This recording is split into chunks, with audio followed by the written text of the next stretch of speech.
Okay guys, another day, another vlog. Good morning to everyone.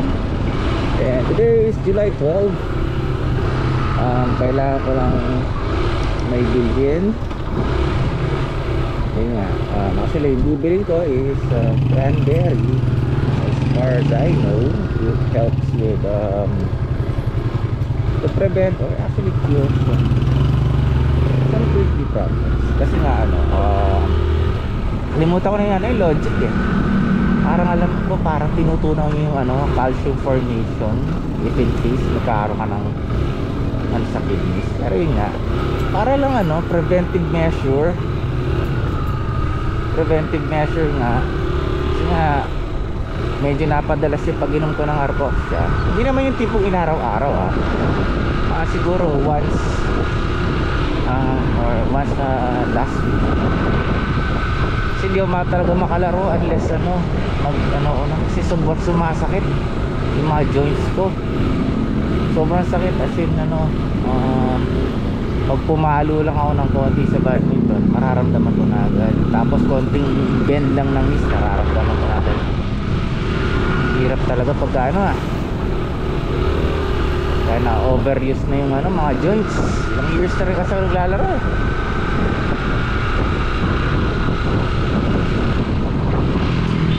Ayun nga, nagsimula ako ng badminton nung wala pang, meron coaches pero sobrang mahal ang coaching. Saka wala pang YouTube nun eh. Ngayon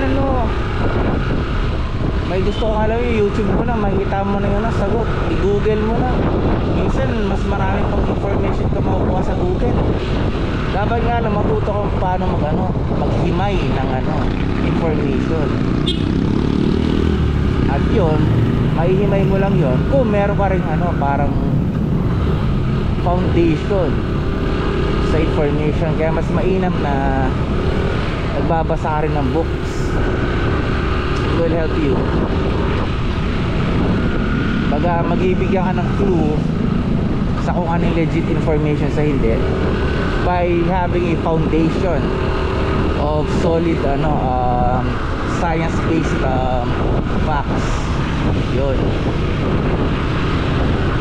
Kasi yung baga parang 1 plus 1 is equal to ganon. Dalawang foundation, ma-assess mo kung yung newly found knowledge na nakita mo is legit or hindi. Yan ang importansya.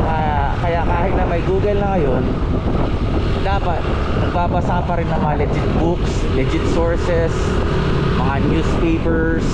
Actually wala nang newspapers yun, basta yung mga hard copy ng information or mga websites, actually websites na legit.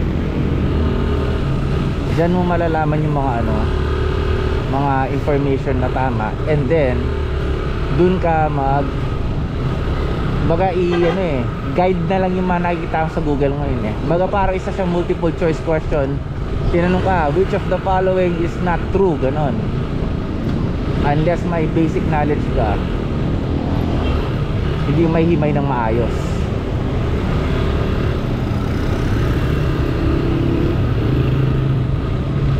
Kumbaga, the more knowledge you have, the more knowledge you will acquire. Pero kung yung basehan mo ng information is singit si kuya, alanganin ay di-deliver siguro. Yung mga ganyang instances hindi na natin kailangang awayin kasi nagtatrabaho yung mga yan yun nga lang sa kanila na yun kasi nga delikado ginagawa nila. Hindi mo overtake na kayo.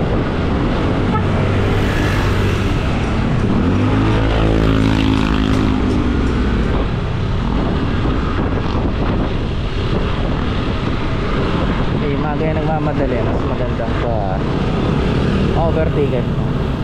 overtake mo na lang. Wala namang mabuti madudulot yung road rage eh. Minsan nangyari na may magagawa pa ba doon? Wala. So usap na lang kayo paano kung to pay for the damages. Ano pang silbi na mag-away kayo kaya kung magka pang-abot pa kayo, or worse pag demanda or kulong pa gano'n. Mas hassle yun kasi sobra. Kesa tipong pigilin mo na lang yung ano mo, yung parang emotion mo. Though again, tao tayo, minsan ako ganun din. Mapasigaw ganun. Pero as much as possible, kontrolin natin, galit natin. Hindi na natin I mean, bago magalit, isipin mo, worth it ba na, yan, makulong yung isang tao, ganyan. Worth it ba na masaktan yung kapwa mo? Worth it ba to burn bridges? Minsan kasi pagka pinatigil mo, I mean, tumigil ka, nagpahinga ka, yun.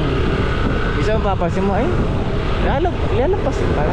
Ay, naintindihan ko pala siya. Na tipong gano'n, meron ka lang minsan isang gano'n na bagay na palayata ng tao, no? Siya yung pinitikan ko. Isang bagay na nakalimutan or hindi na-realize na kung gano'n pala yun, or dahil nga clouded ka emotions mo, pero nung hindi ka na clouded, dun mo na-realize, eto pala yung pinupunto niya. Gets, gano'n. O kaya nagmamadali, inuna mo yung galit mo, may emergency pala, buntis yung misis niya, nagmamadali siya, firstborn baby niya, kaya may emergency, may sakit, itatakbo sa hospital, di ba? Kaya hindi not all the time dapat maliban doon sa mga talagang kamote. Alam mo na yung mga yon, makikita mo na yung mga kamote talaga na overtake sa mayaman. Ibang usapan yun. Yung mga yun naman dapat hinuhuli yun, kasi nakadisgrasya ka lang nila. Pero kahit gano'n, pigilan mo pa rin yung mo, yung galit mo, kahit na may encounter ng gano'n, kasi not worth it. Hindi ko pa na-try, pero imagine nyo, hindi worth it na gano'n, na makipag-away ko for something minor thing.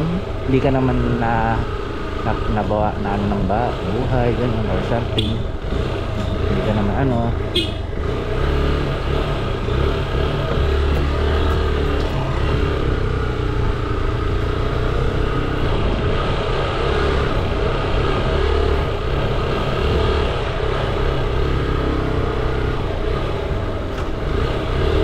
gusto kong dumadaan dito sa Marisol no?